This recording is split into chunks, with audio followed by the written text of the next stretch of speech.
किसान भाइयों नमस्कार, मैं पुनीत सिसोदिया। किसान भाइयों, आज की इस वीडियो में हम जानने वाले हैं इंडोफिल कंपनी के कॉम्पेनियन फंजीसाइड के बारे में। देखिए, ये जो फंजीसाइड है बहुत ही बेहतरीन फंजीसाइड है यदि आप वेजिटेबल की खेती करते हैं, सब्जी वर्गीय फसलों की खेती करते हैं, क्योंकि ये हमारी फसलों के अंदर लगभग हर एक फंगस जनित रोग पर काम करता है। यानी कि बहुत सारे जो फंगस जनित रोग हैं उनको कंट्रोल करने में इफेक्टिव है ये इकेला जो फंजीसाइड है, कॉम्पेनियन फंजीसाइड। और देखिए, इसके अंदर कॉन्टैक्ट और सिस्टेमिक एक्शन होता है, और जो भी फंजीसाइड जिसके अंदर कॉन्टैक्ट और सिस्टेमिक दोनों एक्शन होते हैं बहुत ही अच्छा रिजल्ट देते हैं किसी भी डिजीज को कंट्रोल करने के लिए। उसके साथ साथ ये हमें सस्ते में भी मिलता है, यानी कि हमें एक्सपेंसिव भी नहीं पड़ता है, तो ये बहुत ही बेहतरीन है। तो आज की बार इस वीडियो में इसके बारे में कंप्लीट जानकारी लेंगे कि इसके अंदर टेक्निकल क्या है, कौन कौन सी फसलों पर स्प्रे कर सकते हैं, कौन कौन से रोगों को कंट्रोल करता है, डोज क्या है, रेनफास्टनेस रेट क्या है, रेसिडुअल एक्टिविटी क्या है, इसका प्राइस क्या है, इसकी कंपेटिबिलिटी क्या है। तो कंप्लीट जानकारी लेंगे। वीडियो अच्छा लगे लाइक कीजिएगा, अच्छा ना लगे तो आप इसे डिसलाइक भी कर सकते हैं। तो चलिए जानते हैं।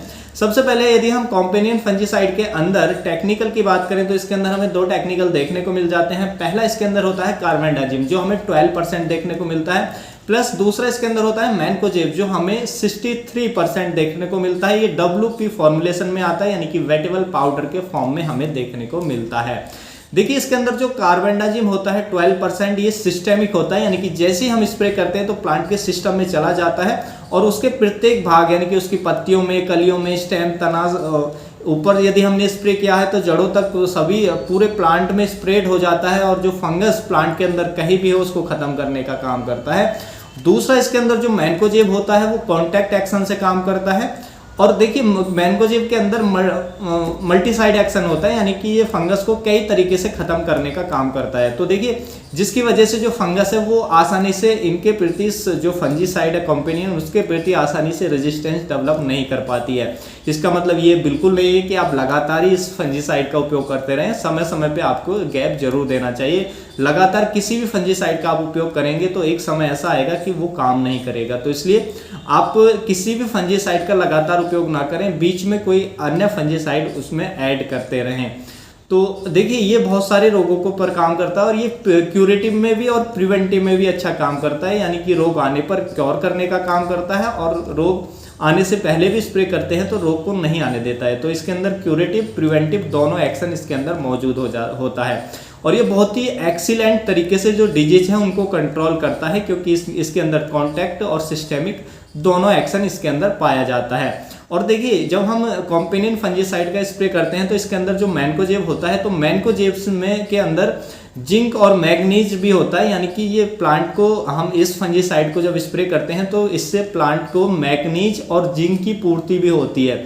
मैग्नीज और जिंक आप जानते हैं कि प्लांट के लिए 17 आवश्यक न्यूट्रिशन में से एक है, जिसके बिना जो पौधा है वो अपनी लाइफ साइकिल पूरी नहीं करता है। तो जब हम इसका स्प्रे करते हैं तो प्लांट को मैग्नीज और जिंक मिलने के कारण जो हमारा पौधा है वो हरा भरा देखने को मिलता है, उसकी ग्रोथ अच्छी देखने को मिलती है, यानी कि ये हमारी फसलों पर ग्रीनिश इफेक्ट भी डालता है और जो उत्पादन है उसको भी अच्छा करने का काम करता है।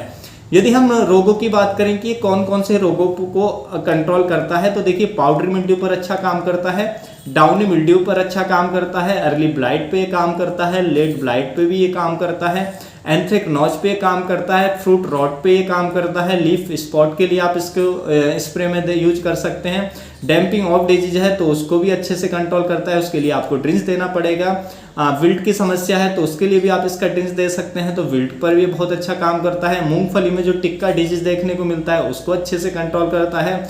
धान की फसल के अंदर हमें ब्लास्ट डिजीज देखने को मिलता है तो ब्लास्ट को धान के फसल के अंदर ही अच्छे से कंट्रोल कर देता है। उसके साथ साथ हमें रस्ट डिजीज की जो समस्या देखने को मिलती है, रस्ट पर भी अच्छा काम करता है।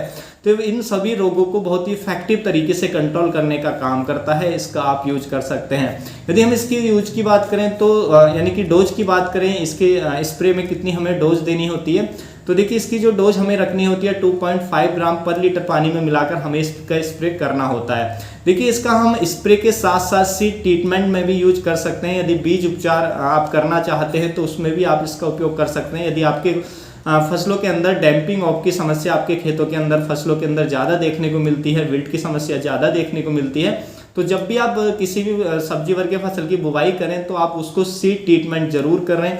सीड ट्रीटमेंट के लिए 2.5 से लेके 5 ग्राम मात्रा इसकी लेंगे और प्रति किलोग्राम बीज पर इस पाउडर को अच्छे से छिड़क के आप उपचारित करके बोते हैं तो डैम्पिंग ऑफ की समस्या काफ़ी हद तक आपको कम देखने को मिलेगी। उसके साथ साथ आप इसको ड्रिंचिंग में भी यूज करेंगे तो भी अच्छे रिजल्ट मिल सकते हैं। तो ड्रिंचिंग के में यदि आप यूज करेंगे तो विल्ट के लिए जो हमारा फ्यूजेरियम विल्ट आता है उसको अच्छे से कंट्रोल करेगा, रूट रॉट में, डैम्पिंग ऑफ में, कॉलर रॉट में, तो उसके लिए ड्रिंचिंग आप इसको दे सकते हैं। तो आप इसको सीड ट्रीटमेंट में भी, ड्रिंचिंग में भी और इसको स्प्रे में भी जैसा आप चाहें वैसे यूज कर सकते हैं। जो मैंने रोग बताए उन रोगों को कंट्रोल करने के लिए डोज मैंने आपको इसकी बता दी। यदि हम इसके रेन फास्टनेस रेट की बात करें तो इसका जो रेन फास्टनेस रेट होता है 3 से लेके 4 घंटे का होता है। स्प्रे के बाद 3 से लेके 4 घंटे तक बारिश नहीं होनी चाहिए, तो इसके जो रिजल्ट हैं हमें अच्छे देखने को मिल जाते हैं।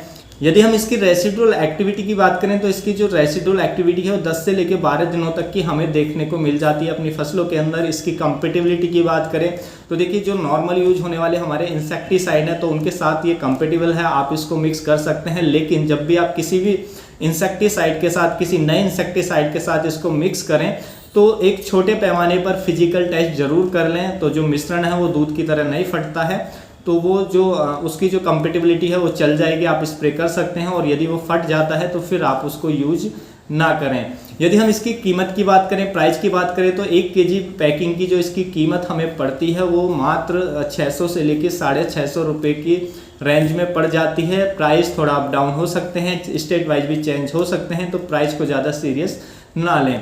तो उम्मीद है किसान भाइयों जो आज की जानकारी है आपको बहुत अच्छी लगी होगी। जानकारी अच्छी लगी तो वीडियो को लाइक कीजिएगा, ज़्यादा से ज़्यादा फार्मर के साथ इसको शेयर कीजिएगा ताकि उन तक भी हम ये जानकारी पहुंचा सकें। मिलूंगा मैं आपको एक और नई वीडियो में नई जानकारी के साथ। आप अपना बहुत बहुत ख्याल रखिएगा। धन्यवाद।